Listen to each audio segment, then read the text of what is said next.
The ending of The Boys Season 5 episode May 7th have just changed everything that we thought was going to happen in the finale, because this episode wasn't just about death, betrayal, and chaos.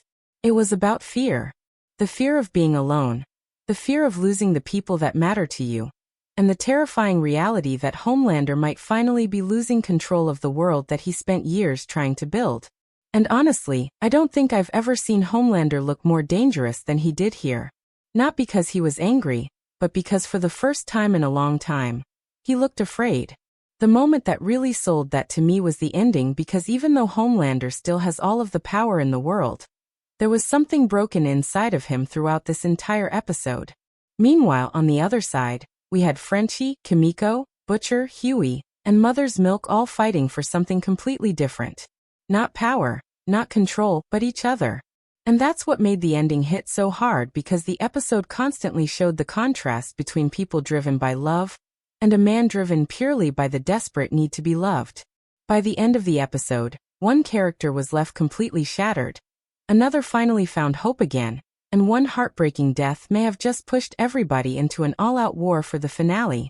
So with that being said, I wanted to break down the episode, explain that emotional ending, and talk about why I genuinely think this was one of the best episodes that the show has ever delivered. Here is The Boys Season 5 Episode 7 ending explained. Just to let you know, this video will contain spoilers. The biggest thing that stood out to me throughout this episode was how much focus there was on Homelander's mental state, because even though he's technically more powerful than he's ever been, he also feels more unstable than ever before. Throughout the season, Homelander has been slowly building this image of himself as something greater than human. He doesn't just want people to support him anymore. He wants worship. He wants complete devotion. And in this episode, we saw him pushing that idea further than ever before. The entire sequence involving the believers and the campaign around him becoming this godlike figure felt deeply disturbing, because Homelander genuinely believes that anybody who doesn't see him as divine is against him. What made it even more terrifying was how calm he was about it all. He wasn't acting like somebody trying to gain power. He was acting like somebody who believed that power already belonged to him. And honestly, that's what makes him so frightening now, because there's no limit anymore. There's no line that he won't cross. We even saw him discussing punishments for non-believers and talking about cleansing people that refused to accept him. The language that he was using sounded less like a superhero and more like a dictator that truly believes he's above humanity itself. But despite all of that confidence, this episode also exposed the massive weakness that still exists inside of him. Homelander's biggest problem has always been loneliness. Ever since the beginning of the show, underneath all of the violence and arrogance, there's always been this desperate little boy that just wanted somebody to genuinely love him. And the conversation with Soldier Boy brought all of that right back to the surface. When Soldier Boy refused to play into Homelander's fantasy and basically rejected the idea that he was some kind of god, you could instantly see the effect that it had on him. The look on Homelander's face during that scene honestly said everything. It wasn't anger at first. It was hurt. Genuine hurt. Because the one person that Homelander wanted approval from more than anybody still looked at him like he was broken. When Homelander shouted that he was a god, it didn't feel powerful. It felt desperate. That's what made the scene so good, because it showed us that despite all of the power that he has, there's still this massive insecurity inside of him that never goes away. No matter how many people fear him, it still isn't enough. He wants love, validation, and acceptance. And the sad reality is that he's pushed everybody away so badly that he can never truly have any of it. By the end of the episode, Homelander was surrounded by power, but emotionally he had absolutely nobody. Ryan wants distance from him, Sage betrayed him, the Seven is collapsing around him, and even the people pretending to support him are only doing it out of fear. That's why the ending felt so important, because I genuinely think Homelander is beginning to realize that the empire he's building is hollow. He finally has control, but there's nobody left to share it with. And honestly, I think that terrifies him more than death itself. The scene where he starts hunting for the weapon being created against him was probably the most intense that Homelander has felt all season, because for the first time in a while, he was confronted with something that reminded him of mortality. The radiation experiments being carried out to recreate Soldier Boy's abilities clearly shook him.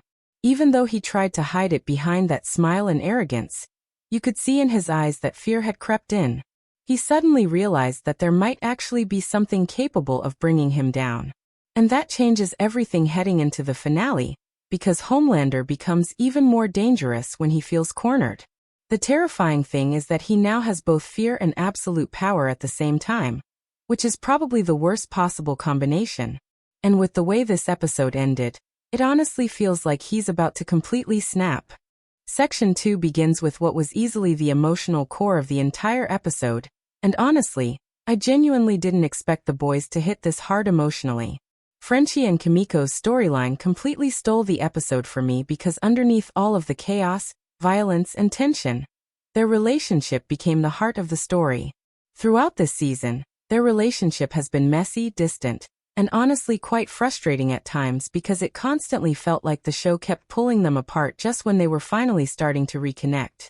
But this episode reminded us why people became so attached to them in the first place. There's always been this quiet understanding between the two characters that goes beyond words.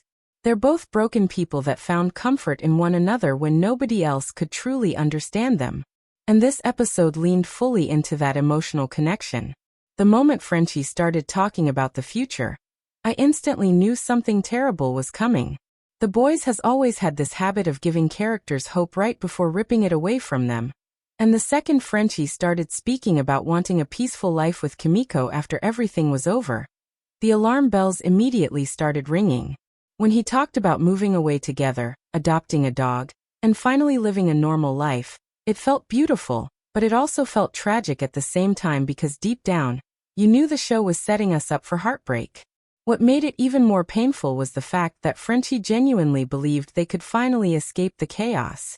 For the first time in a long time, he wasn't thinking about guilt, violence, or survival. He was thinking about happiness. And that's what made the ending so devastating because the episode gave him peace emotionally right before taking him away physically. The entire sequence involving the radiation experiments was incredibly tense because you could feel the pressure building with every scene. Kimiko allowing herself to become the test subject showed just how far everybody was willing to go to stop Homelander now. At this point, there are no safe options left. The virus failed, time is running out, and the team is becoming more desperate than ever. But what I found interesting was how the episode constantly tied love into the creation of this weapon. Frenchie convincing Sage to help wasn't done through manipulation or threats. It was done through honesty and emotion. He basically reminded her that love is unpredictable and impossible to calculate, and for somebody like Sage who views everything logically, that idea completely broke through to her. The episode kept showing us that love is the one thing that can't truly be controlled. And that's why it became such a powerful theme throughout the story. On one side, you had Homelander desperately demanding love through fear and control, while on the other side, you had characters like Frenchie and Kimiko naturally finding it through trust and sacrifice. That contrast was honestly brilliant writing. Then we got to Homelander arriving at the facility, and from that point onwards, the episode genuinely started feeling like a horror movie. The sound design during that sequence was unbelievable because every single footstep felt terrifying. The show slowed everything down perfectly. We barely even saw Homelander fully at first. It was mostly his presence, his footsteps, and the reactions from everybody else that made the tension feel unbearable. Frenchie hiding Kimiko inside the zinc-lined crawlspace was such a smart detail because it reminded us that despite not having powers, Frenchie has always survived through intelligence and quick thinking. But even then, you knew it probably wasn't going to be enough. The moment Homelander suddenly appeared directly in front of him after hearing the tap on the wall honestly gave me chills. It showed just how helpless normal humans are when standing in front of somebody like Homelander. There's no fighting back. There's no escaping. Once he decides you're dead, that's basically it. What made the confrontation so powerful though was Frenchie's reaction to it. He was scared, but he still stood his ground. He switched on the uranium knowing full well that it would weaken him too, but he did it anyway because at that point protecting Kimiko mattered more to him than surviving. And honestly, that's why Frenchie's death worked so well emotionally. It wasn't just tragic because he died. It was tragic because he died protecting the person that gave his life meaning. The dialogue during those final moments was honestly heartbreaking. When Frenchie looked at Homelander and mocked him by saying that he probably never danced a day in his life, it actually revealed something much deeper about Homelander's character. Frenchie understood something that Homelander never could. Love, joy, and happiness are things that happen naturally. You can't force them. Homelander spends his entire life trying to make people love him, while Frenchie simply experienced love by allowing himself to care for somebody else. That's why Homelander looked almost confused during that scene. Deep down, he knows Frenchie has something that he never will. And then came the final moments with Kimiko, which honestly might be one of the saddest scenes that this show has ever done. The second she ran out from the crawl space and held Frenchie in her arms, the entire tone of the episode shifted emotionally. Up until that point, there had been tension and suspense, but now there was just pain. Pure pain. Kimiko begging him not to leave while Frenchie thanked her for saving him emotionally throughout his life was devastating because it brought their entire journey full circle. Frenchie always viewed himself as damaged beyond repair. He carried guilt for everything that he'd done and never believed that he deserved peace or happiness. But Kimiko changed that. She gave him purpose, comfort, and love during the darkest period of his life. When he told her that she saved him, he didn't mean physically. He meant emotionally and spiritually. She gave him a reason to keep going. And honestly, the silence after his death hit harder than any music could have. Seeing Kimiko completely break down while holding him there was absolutely brutal. The pain in her face sold the entire scene. It didn't even feel like a superhero show anymore in that moment. It just felt human.